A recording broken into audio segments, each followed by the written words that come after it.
इमं चीवरं अट्ठपरिखार्दानं अम्माकं पुण्यत्थाय भिक्षुस्सदेमि।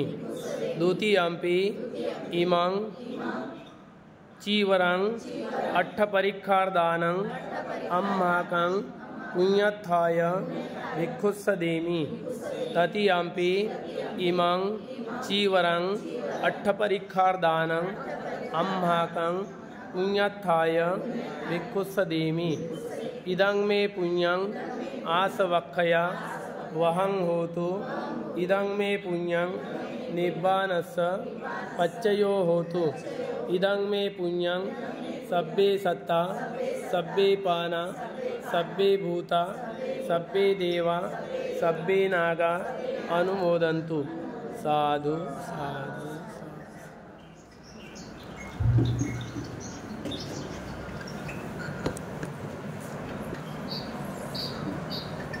बस आप आपल्या जाग्यावर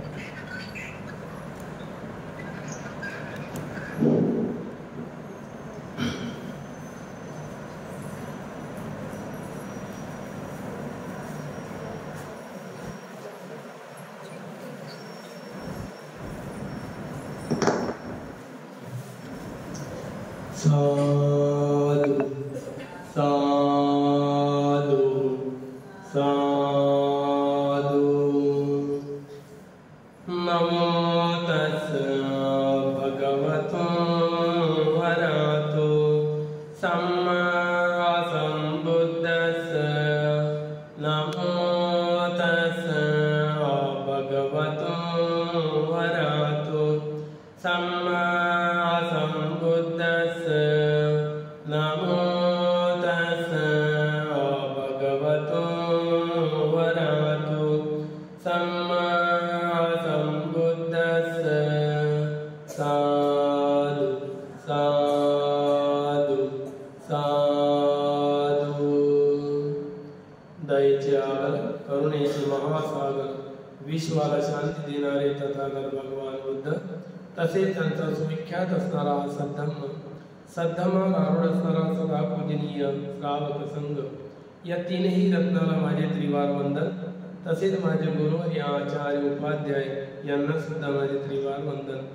भारतीय घटनेचे शिल्पकार बोधिसत्व डॉक्टर बाबासाहेब आंबेडकर यांच्या उपकाराचे दान ठेवून सर्वांच्या प्रती मंगल मैत्री। आज पवारणा दिवस, भिक्षूंचा जो 3 महिन्याचे अधिष्ठान होते ते आजपासून समाप्त होणार। उपासक उपासिका वर्गाकरिता आज सर्वात मोठा सण म्हणजे उपोषण धारण करण्याचा, व्रतस्थ जीवन जगण्याचा हा महान सण आहे। शीलवान होऊन जीवन जगण्यासारखं कोणतंही जीवन पवित्र आणि श्रेष्ठ नाही, म्हणून आज श्रेष्ठ जीवन जगण्याचा दिवस आहे। हा अष्टशिलामध्ये जीवन जगण्याचा आहे आणि आजच्या दिवसाला दान कर्म केला जातो। व्रताचं पालन दान कर्म करून केला जातो। या दानामुळे होणारे लाभ आज ज्या उपासिकांनी श्यामनगरवरून येऊन अष्टपरिस्काराचं दान केलेलं आहे, या अष्टपरिस्काराने एक भिक्खू बनत असतो। परिपूर्ण भिक्खूचं साहित्य असतो। ते जर नसेल, अष्टपरिस्कार जर नसेल तर तो भिक्खू बनत नाही। म्हणून भगवान बुद्ध 8 वस्तू आणायला सांगतात। जर 8 वस्तू आपल्याला असेल तर आपण या प्रकारे हे भिक्खू बनवू शकतो।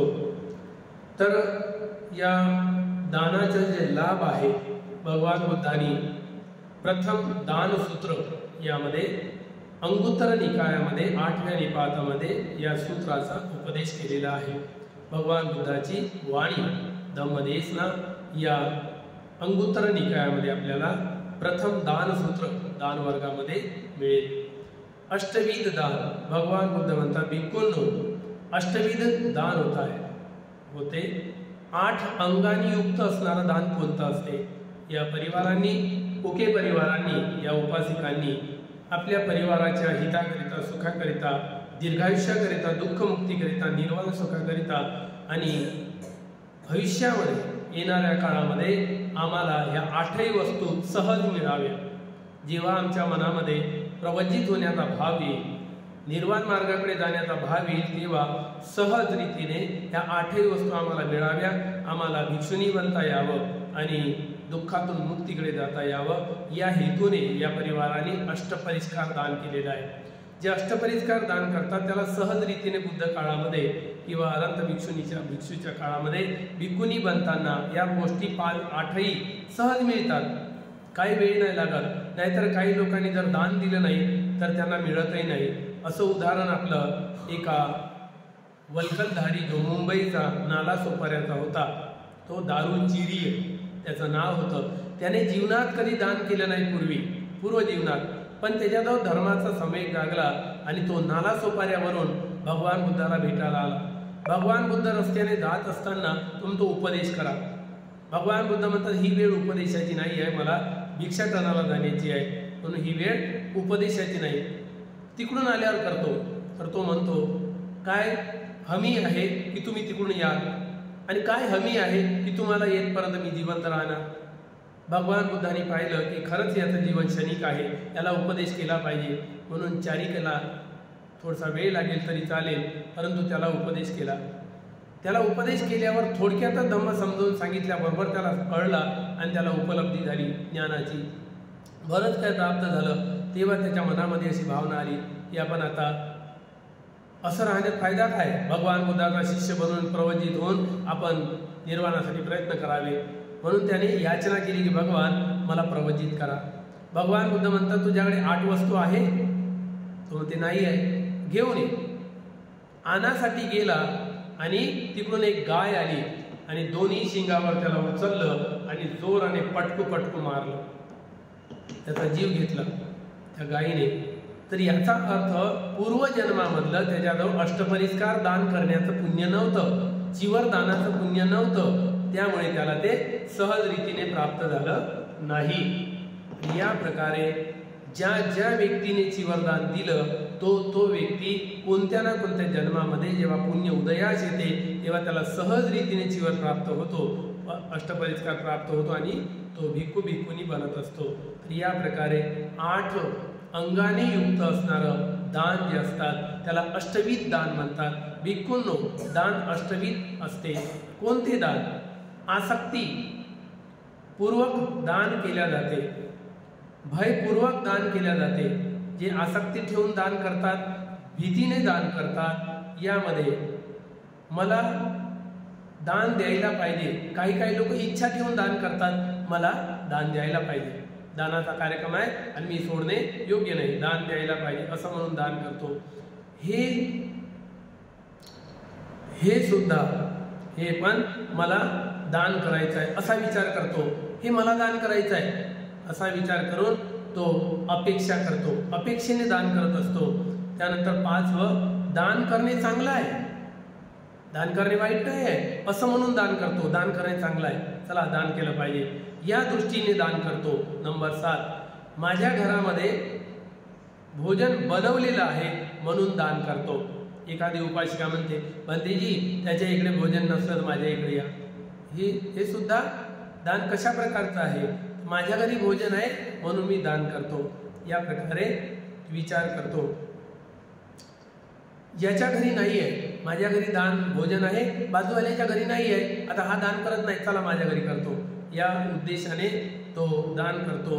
आता हे उचित नाही होणार की ज्याच्या घरामध्ये भोजन बनवलेले आहे आणि भोजनच करू शकणार नाही, हा विचार करून दान करतो.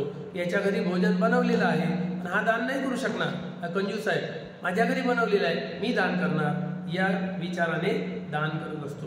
नंबर 8, आपल्या मनामध्ये संतोष आणि प्रसन्नता प्रदान करून हेतू ठेवून दान करतो. या प्रकारे भिक्षूंनो 8 प्रकारचे दान आहे. 8 प्रकाराने लोक दान करतात. शेवटचा कसा आहे? मनाला संतुष्ट करून, मनामध्ये प्रसन्नता उत्पन्न करून तो दान करत असतो. या प्रकारे 8 कारणाने याला अष्टविध दान म्हणतात. दुसऱ्या दानामध्ये भगवान बुद्ध म्हणतात की दानाची विधी काय? श्रद्धापूर्वक लज्जापूर्वक आणि कुशलतापूर्वक दान करायला पाहिजे. दानाची विधी हे समजली पाहिजे की श्रद्धापूर्वक, पापकर्माबद्दल लाज बाळगून, लज्जापूर्वक आणि कुशलतापूर्वक पुण्य संपादन करण्याच्या हेतूने मनाला प्रसन्न करून दान करायला पाहिजे. हा विधी आहे दान करण्याचा. या प्रकारे केल्या गेलेलं धर्मदान प्रसन्न मनाने करायला पाहिजे. मरणानंतर निश्चितच तो स्वर्ग लोकामध्ये म्हणजे सुगती लोकामध्ये जातो. प्रसन्न चित्ताने दिल्या गेलेलं दान हे महान फलदायी असतो, तो सुगतीला जात असतो. त्यानंतर दान वस्तू सूत्रामध्ये अष्टविध दानाबद्दल भगवान बुद्ध म्हणतात, या 8 दान वस्तू, दानाचे कारण काय? या 8 दानाचे कारण आहे. कोणते? तर भगवान बुद्ध म्हणतात की स्वतःच्या इच्छेने दान करतो, एक कारण आहे. दुसरं कारण आहे कोणी द्वेषाने दान करतो. आपण मागे बघितलं की कोण? महामात्य. त्या महामात्याचं दान, मासाचं दान आपण बघितलं. तो कसा दान करतो? द्वेषाने दान करतो. खानायचा भरून न्या, खानायचा भरून न्या, द्वेषानं दान करत असतो. कोणी मोहाने दान करत असतो, त्याचा मोह आहे, आसक्ती आहे.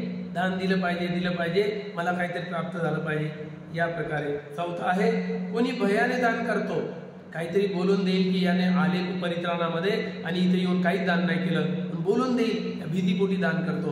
सर्वांनी तर दिलं पण याच बाईने नाही दिलं असे म्हणतील कोणीतरी, चला आपणही काहीतरी दान करावं, म्हणून ते भयापोटी दान करत असतो. नंबर 5, कोणी याकरिता दान करत असतो की त्याचा पिता किंवा त्याचा आजा असे करत होता म्हणून. त्याच्या घरामध्ये आजा किंवा बाप दान करत होता म्हणून दान करतो, श्रद्धेने दान नाही करत. त्याच्या घरात ही परंपरा होती म्हणून दान करतो. या प्रकारे या पुण्य परंपरेला काय तोडावं? माझं तर मन नाही आहे दान करण्याचं, पण माझा आजा करत होता, बाप करत होता, माय करत होती, आजी करत होती, म्हणून माझ्या घरातली परंपरा आहे म्हणून मी चालवत ठेवणार, म्हणून मी दान करतो. श्रद्धा कवडीची नाही आहे, फक्त त्या लोकांनी केलं म्हणून ती परंपरा चालवण्यासाठी दान करतो. नंबर 6, कोणी याकरिता दान करतो की हे दान केल्याने माझ्या मरणानंतर सुगती, मला स्वर्ग लोकात जन्म घ्यायचा आहे, लालसा आहे, स्वर्ग लोकात जन्म घेण्याची लालसा आहे, आसक्ती आहे, म्हणून तो दान करतो की या दानामुळे कम से कम मला स्वर्गलोक तर भेटल, या इच्छेने दान करतो. नंबर 7, कोणी याकरिता दान करतो की या असे करण्याने त्याचं चित्त प्रसन्न होतो आणि त्याला संतोष प्राप्त होतो. यामध्ये त्याला सोमनस्स सुख अनुभव करतो. सोमनस्स म्हणजे मनाचं सुख, त्याला मनाचं सुख मिळतो, संतोष मिळतो, त्याला प्रसन्नता मिळतो. यामुळे तो दान करतो, हे अनुभव करतो. दान दिल्यावर प्रसन्नता, सुख त्याला प्राप्त होत असतो, संतोष प्राप्त होतो.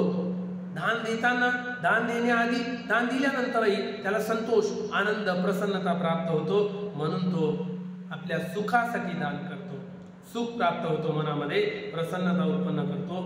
सुखाला अनुभव करण्यासाठी तो दान करतो, मला सुखाची अनुभूती करायची आहे. नंबर 8, तसेच कोणी आपल्या चित्ताच्या शुद्धीकरिता अष्टपरिष्काराचे दान करतो किंवा परिष्काराचे दान करतो. कशासाठी? आपल्या चित्ताच्या परिशुद्धीसाठी. माझं चित्त मरेपर्यंत निर्मळ राहावं आणि हे दान दिलेलं मला माझ्या मनात सदैव घुमत राहावं की मी अष्टपरिष्कार दान केला होता. मी एका उपोषणाच्या दिवशी पौर्णिमेला मी अष्टपरिष्कार दान केला. हे जसं जसं मी चिंतन करणार तसं तसं मन माझं गदगद होणार, प्रसन्न होणार आणि शेवटपर्यंत मला यानं माझं चित्त शुद्ध राहिलं पाहिजे, यासाठी दान करतो, याकरिता दान करत असतो. या 8 प्रकारचे कारण आहे दान करण्याचे, हे 8 कारण आहे म्हणून दान केलं जातो. क्षेत्रसूत्रामध्ये भगवान बुद्ध म्हणतात, शेती काय? ही पुण्याची शेती काय आहे? त्याच्या शेतीमध्ये अष्टविध याचं वर्णन केलेलं आहे. 8 प्रकारचं वर्णन केलेलं आहे भगवान बुद्धांनी की शेती कशी असते, दान केल्यानंतर उत्पन्न काय देते. यावर भगवान बुद्ध म्हणतात, विष्णू या 8 अंगाने युक्त कुणी शेती लावत असतो, शेती करत असतो.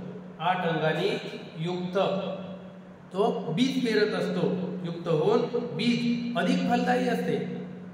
8 अंगांनी युक्त होऊन जर पेरणी केली बीजाची तर लाभदायक आहे. भरपूर बीज येते, भरपूर उत्पन्न होते. या किंवा त्याचा स्वाद युक्त असतो. त्याच्या शेतामधलं पूर्ण सगळीकडे सुगंध पसरतो. बऱ्याच शेताच्या जवळून तुम्ही जा आणि त्या धानाचा सुगंध पहा. धान निघाचाच आहे, तो तुऱ्यावर आलेला आहे, बस सुगंध दूरपर्यंत पसरतो. अशा प्रकारे दान देणाऱ्याच्या पुण्यकर्माचा सुगंध दाही दिशेने दरवळतो. या प्रकारे त्याच्यासाठी निरोगी जीवनासाठी हे ते दान. या शेतीमध्ये पेरल्याबरोबर तो निरोगी होतो, रोगातूनच मुक्त होतो. पहिल्या याच्यात काय आहे की त्याला उत्तम त्याच्या सुगंध येतो, त्याच्या शरीरातून सुगंध निघतो दानी व्यक्तीच्या, शीलवान व्यक्तीच्या. त्याच्यानंतर त्याच्या सद्गुणाचा सुगंध बाहेरपर्यंत जातो, दूरपर्यंत जातो. दुसरा आहे तेव्हा लवकरात लवकर निरोगी होतो. दान दिल्याबरोबर त्या क्षेत्रात टाकायला पाहिजे, त्या क्षेत्रात टाकल्याबरोबर निरोगी होतो. कोणत्या 8 अंगाने युक्त असून शेती केली पाहिजे? कोणती 8 अंग आहे की ज्याने आपण शेती केली तर या प्रकारे लाभ होतो? इथे भिक्षूंनो, कोणत्या शेतीमध्ये, भूमीमध्ये, ती भूमी ज्याच्यात आपण बीज पेरतो ते कशी असते? उच्च नीच असते, उंच खाली, उंच खाल असते. एक भूमी या प्रकारची असते की तो ते उंच खाल उंच असते, उच्च नीच. यामध्ये दगड, बारीक दगड, मोठे दगड असतात, अधिक असतात. या शेतीमध्ये क्षारयुक्त म्हणजे ते होऊन गहरी, त्याच्यामध्ये खूप खोलपर्यंत त्याला पाणी द्यावं लागते. ज्यामध्ये गहरी नांगर, खूप खोलपर्यंत नांगर उजवावा लागतो. कारण ती जमीन कशी आहे? उबडखाबड आहे आणि मुरमाटी आहे, दगडालू आहे. म्हणून काय करावं लागेल? नांगर खोलपर्यंत गेला पाहिजे आणि ती माती वरता आली पाहिजे. या प्रकारे करावं लागते. परंतु यामध्ये चालते का नांगर? दगडामध्ये चालतच नाही, खोलपर्यंत जातच नाही. त्यामुळे यामध्ये पाणी सुद्धा आपला मार्ग बदलवतो. दगडाच्या भूमीतून पाणी जिथे जायला पाहिजे तिथे जात नाही. जिथे बीज पेरलं तिथं आपण दाण काढला तरी जात नाही, दुसरीकडेच पळते. या मार्गामध्ये जल जाण्याचा मार्ग योग्य नसल्या कारणाने यामध्ये पाणी जात नाही. त्यामुळे नाली बनू शकत नाही. दगडाच्या या शेतीमध्ये नाली बनू शकत नाही. त्यामध्ये बांध बांधला तरी चांगल्या प्रकारे बांधही बांधता येत नाही.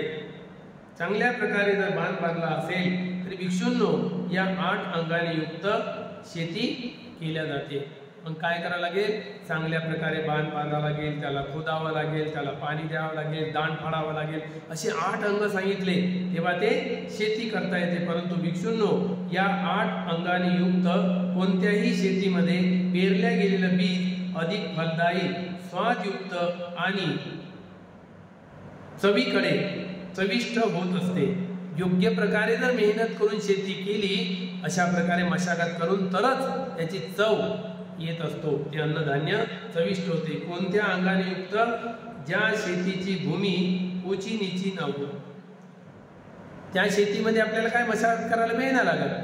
ज्या भूमी समतोल आहे, समतल आहे, सारखी आहे, ते उच्च नीच उबड खाबड नाही आहे. अशा समतल जमिनीमध्ये दगड नाही आहे, मुरमाटी जमीन नाही आहे, क्षारयुक्त नसली पाहिजे, त्याच्यामध्ये क्षार नसले पाहिजे. ज्यामध्ये खोलपर्यंत नांगर गेला पाहिजे, त्या ठिकाणी आपल्याला वक्रण करता आलं पाहिजे. ज्यामध्ये पाणी निघण्याचा मार्ग झाला पाहिजे, नाल्या बनल्या पाहिजे.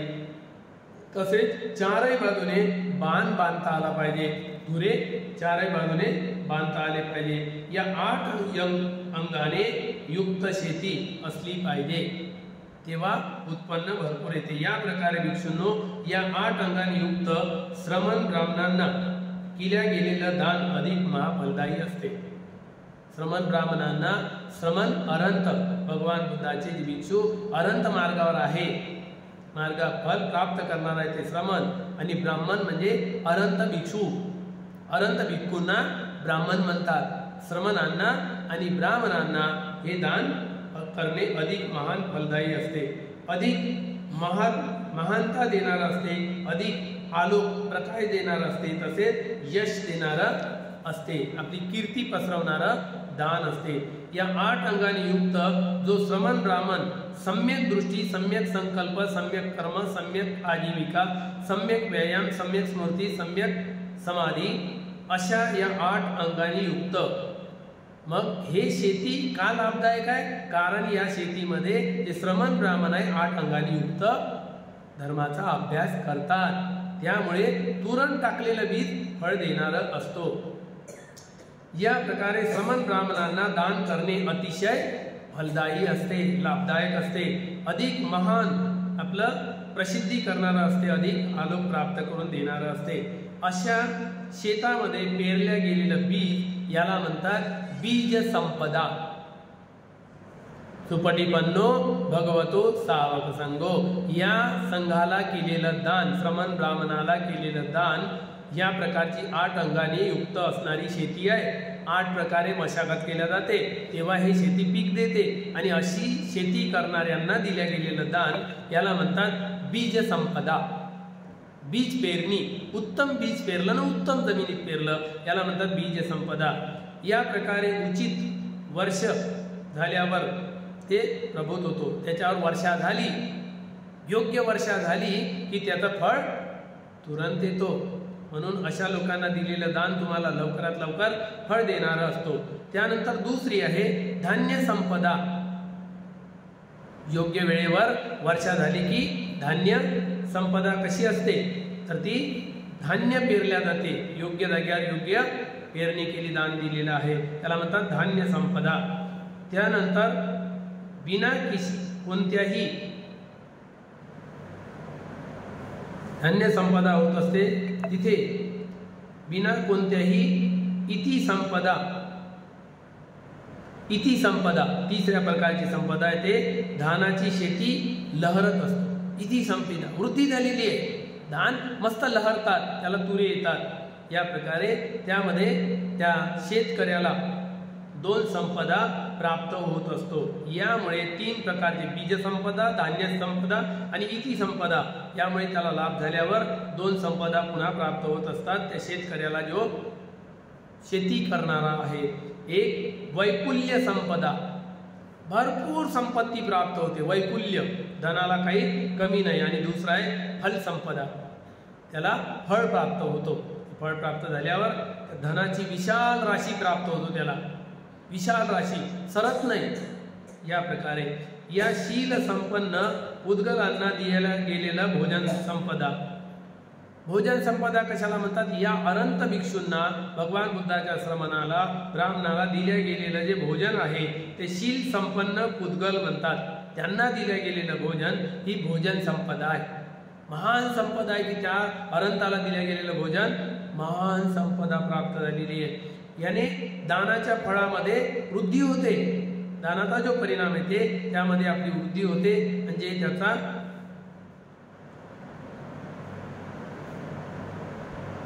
त्याचं केलेलं स्वतःचं धन आहे ते।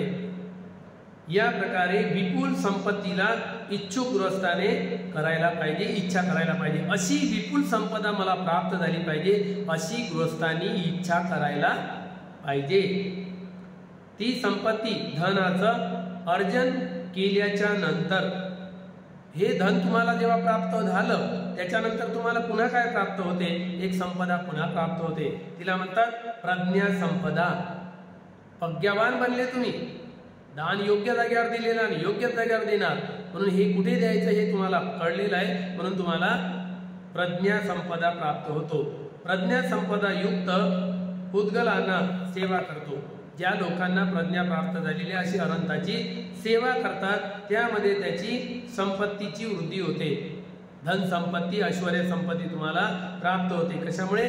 जो प्रज्ञावान भिक्खू आहे त्यांची सेवा केल्यानंतर तुम्हाला ही संपत्ती प्राप्त होते, तुमच्या संपत्तीत भरपूर अभिवृद्धी होते, चारही बाजूने येणारा कोणी काही ना काही घेऊन येते, तुमच्या घरी संपत्तीला काही कमी नाही राहत। त्याच्यानंतर विद्याचरण संपन्नो, विद्येने आचरणाने परिपूर्ण असणाऱ्यांची जर सेवा केली तर चित्त संपदा प्राप्त होते, चित्ताची प्रसन्नता प्राप्त होते, शुद्ध चित्ताची प्राप्त कर, शुद्ध चित्त तुम्हाला प्राप्त होतो। या प्रकारे शुद्ध चित्ताला प्राप्त करून आपली कर्म संपदा वाढत असतो। कर्म संपदा योग्य कर्म आहे म्हणून तुमची संपदा वाढत चाललेली आहे, ज्यामध्ये त्याची अर्थसंपदेमध्ये वृद्धी होते। धनसंपत्ती पैसा आदला कमी नाही होत तुमचा, उलट वाढते, दिल्याने कमी नाही होत। त्यानंतर तुमची दृष्टी बदलते, दान देताना, सेवा करताना, शील पालन करताना, चिंतन करताना दृष्टी बदलते। कोणत्या मार्गाचं चिंतन करू, कोणाला दान देऊ, किती दान देऊ, या प्रकारे तुमची दृष्टी संपदा सम्यक दृष्टी प्राप्त होते। या मार्गावरच्या लोकांना दान दिल्याने, सेवा केल्याने सम्यक दृष्टी प्राप्त होते। सम्यक दृष्टीच्या सहाऱ्याने या संसाराची यथार्थाने जाणकारी प्राप्त होते। हा संसार किती दुःखदायी आहे याची तुम्हाला जाणकारी होते। कशामुळे? त्याला दान दिल्यामुळे, दृष्टी बदलल्यामुळे जाणकारी होते। यथाभूत यथार्थात सत्यता कळते, त्याला म्हणतात मार्ग संपदा। जेव्हा तुम्हाला सत्यता कळायला लागली तर तुम्ही मार्गावर, मुक्तीच्या मार्गावर आरूढ झाले, त्याला म्हणतात मार्ग संपदा। ज्या व्यक्तीला मार्ग संपदा प्राप्त होतो तो मार्गावर रूढ होतो, आरूढ होतो, दुःख मुक्तीच्या मार्गावर आरूढ झाला तो समाहित चित्त होऊन, त्याचं चित्त प्रसारित नाही आहे, समाहित झालेलं आहे। कमीत कमी संस्कार आहे त्याच्याजवळ, जास्त संस्कार नाही आहे, भटकणारा नाही आहे, स्थिर झालेला आहे, एका जाग्यावर स्थिर झालेले, त्याला म्हणतात समाहित चित्त होऊन एक दिवस तो निर्वाणाला प्राप्त करीत असतो। या प्रकारे त्याला अधिगत करतो, म्हणजे निर्वाण प्राप्ती करत असतो। आपल्या सर्व चित्तमळाला धुवून टाकत असतो। चित्तमळाला जेव्हा तो धुतोन परिपूर्ण निर्मळ होतो त्याला म्हणतात विसंखार गतं चित्तं तन्नानं खयमज्जगाती। जो संस्कार विरहित चित्त आहे आणि तृष्णेचा क्षय केलेला आहे तो व्यक्ती निर्वाण संपदा प्राप्त केलेली आहे, त्याला निर्वाण संपदा प्राप्त होतो। या प्रकारे जो साधक या प्रकारे सर्व दुःखातून मुक्त होऊन जातो, अशा प्रकारचा उपासक उपासिका ते सर्व दुःखातून मुक्त होतो, तेव्हा त्याला म्हणतात सर्व संपदा। जे प्राप्त करायचं होतं ते आता सर्व संपन्न झाला, सर्व प्राप्त झालं, सर्व संपदा वाला म्हणतात। या प्रकारे त्याला सर्व संपदा प्राप्त झालेली आहे।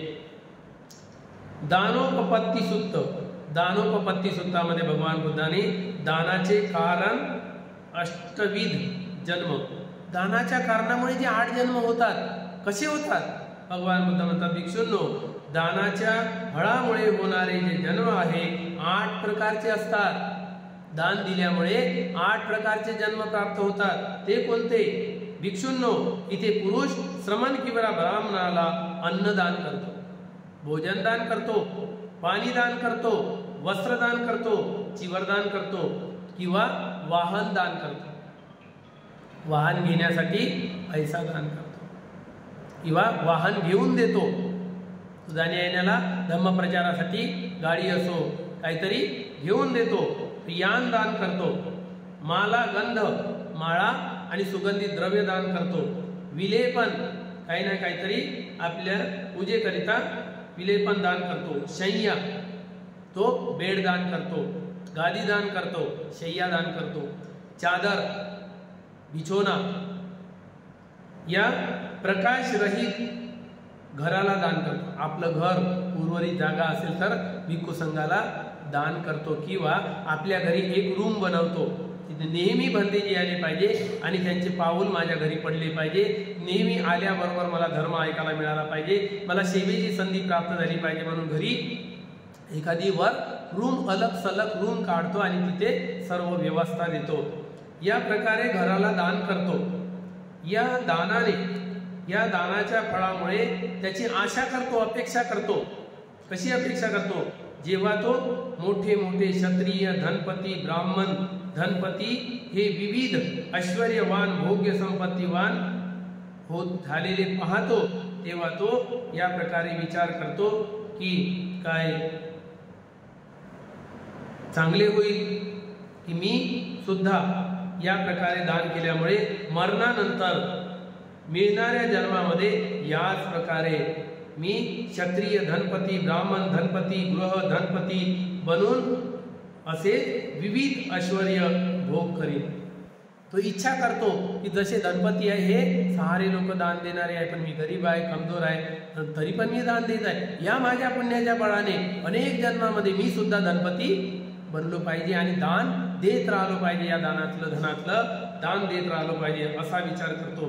तेव्हा त्याच्या चित्तामध्ये, दान देणाऱ्याच्या चित्तामध्ये कधी कधी काय होते, सामोरच्या दान तर दिलं त्यानं, विहार दान दिलं, घर दान दिलं, राहायला दान दिलं, पण कधी कधी पुण्यकर्म स्वतःच नष्ट कसं करतो. धनपती लोकांना पाहतो, हा किती धनवान आहे, हा क्षत्रिय धनवान आहे, ब्राह्मण धनवान आहे, अरे मी पण धनवान झालो पाहिजे, त्याची ईर्ष्या करतो.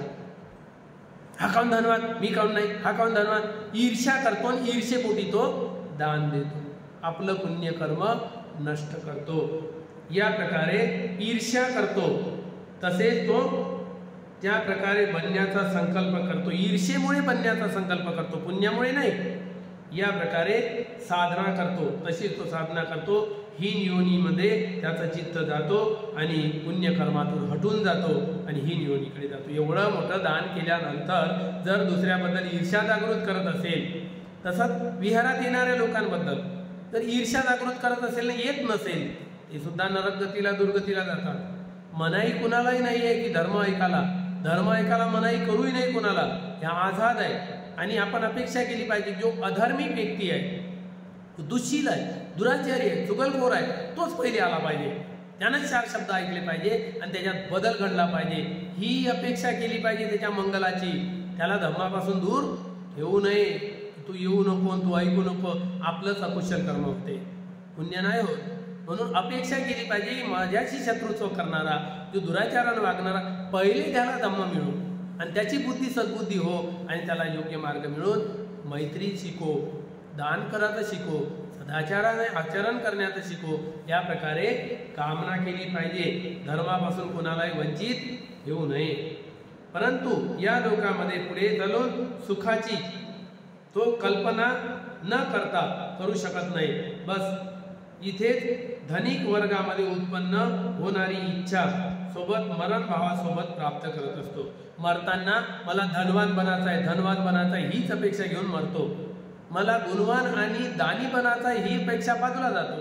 एवढं मोठं केलं त्यानं, दुनियाभरात दिलं, भिक्षुसाठी रूमही बनवली, घरही दान केलं, विहार दान दिलं, विस्तारा दान दिलं, वाहन दान दिलं, परंतु अपेक्षा काय करतो, मला धनवान बनायचं आहे त्या लोकांसारखं. पुण्यकर्म मागे गेलं आणि धनवान बनण्याची ईर्ष्या सामोर आली, आसक्ती आली, लोभ आला, त्याच्यामुळे तो पुण्यवान होऊन मरत नाही. तेव्हा तो मरणानंतर कोणत्या क्षत्रिय धनपती, ब्राह्मण धनपती, गृह धनपतीच्या घरामध्ये उत्पन्न होतो. त्याची इच्छाच होती जसा मी बनलो पाहिजे, पण धर्मवान बनलो पाहिजे, दानी बनलो पाहिजे, ही इच्छा बाजूला गेली. परंतु भिक्षूंनो, तो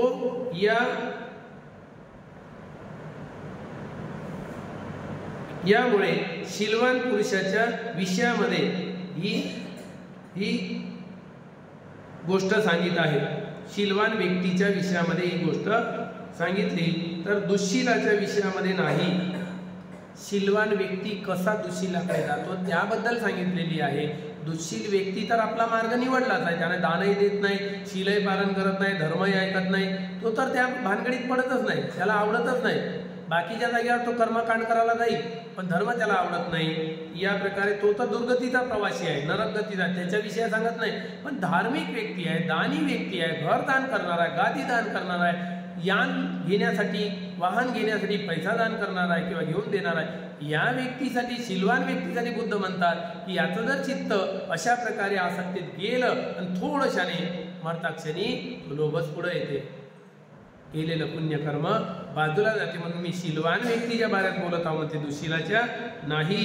कारण की भिक्षूंनो, शीलवानाचं चित्त शुद्ध असायला पाहिजे आणि शुद्ध असल्या कारणाने त्यानं आपलं लक्ष, उद्दिष्ट यावर स्थिर केलं पाहिजे. तेव्हा त्याचा मंगल होत असते। या प्रकारे आपण आज उपोषणाच्या दिनी अष्टविध दान काय असते, त्याचे विधी काय असते, त्याचं सूत्र काय असते, त्याची शेती काय असते, आपण हे पाहिलेले आहे। परिणाम काय असते, कोणत्या शेतीत आपण बीज टाकलं पाहिजे, यावर आपण धर्मश्रवण केलेला आहे। तर मंगल कामना करतो की ज्या ज्या लोकांनी दान कर्म आज उपसताला केलेला आहे, शील धारण केलेलं आहे, व्रत घेतलेलं आहे, त्या त्या लोकांना या प्रकारे या दानाचं फळ मिळो, निर्वाण मार्ग सुखकर हो आणि त्या मार्गावर चालून तुम्हाला निर्वाणाची प्राप्ती हो, असं महान सुखाची प्राप्ती हो, त्या प्रकारे मंगलाची कामना करतो। इथे मी माझे उर्वरित शब्द थांबवतो। सुखी हो, निरोगी हो, अवैरी हो। यानंतर या पुण्यकर्माचं वितरण करूया, वाटप करूया की सर्व प्राणी सुखी हो, सर्वांचे कल्याण हो, सर्व दानी बनो, सर्वांना हे धन संपत्ती दान देण्याची संपत्ती प्राप्त हो, अशा प्रकारची मंगल कामना करूया। चारही दिशेला असणारे देवतागण हे पुण्यकर्म स्वीकार करो। या पुण्याच्या बलाने चारही दिशेतील देवतांना श्रद्धाशील त्याग प्रज्ञा प्राप्त हो। चारही दिशेतील देवता बुद्ध शासन चिरस्थायी ठेवण्यासाठी मदत करो। चारही दिशेतील देवता तुम्हा सर्वांना धार्मिक सुरक्षा प्रदान करो। चारही दिशेतील देवतांना श्रद्धाशील त्याग प्रज्ञा प्राप्त हो। बुद्धाच्या काळामध्ये चारही दिशेतील देवतांना श्रद्धाशील त्याग प्रज्ञा प्राप्त होऊन बुद्धाच्या काळामध्ये हे निर्वाणाचा साक्षात्कार घडू। सुखी हो, मंगल हो, कल्याण हो। त्यानंतर या पुण्यकर्मातला काही वाटा आपण त्या लोकांना अनुमोदन करूया जे लोक सदैव आपल्यावर अनुकंपा करतात, कल्याणाची भावना करतात, आपलं हित चाहतात, आपलं कल्याण चाहणारे कल्याण मित्र, आपले गुरुजन, आचार्य, उपाध्याय, जन्म देऊन महान उपकार करणारे उपकार करता, माता पिता, संकटकाळी मदतीला धावून येणारे ज्ञातिगण, चार प्रत्ययाने भिक्षू संघाची सेवा करणाऱ्या उपासक उपासिका, या सर्वांपर्यंत हे पुण्यकर्म पोहोचो। जे लोक चिवरदान करून, भोजनदान करून, शयनासन दान करून आणि दवाई दान करून या चार प्रत्ययाने जे जे उपासक उपासिका पुण्यकर्म करतात, सेवा करतात भिक्षू संघाची, त्यांच्यापर्यंत हे पुण्यकर्म पोहोचो।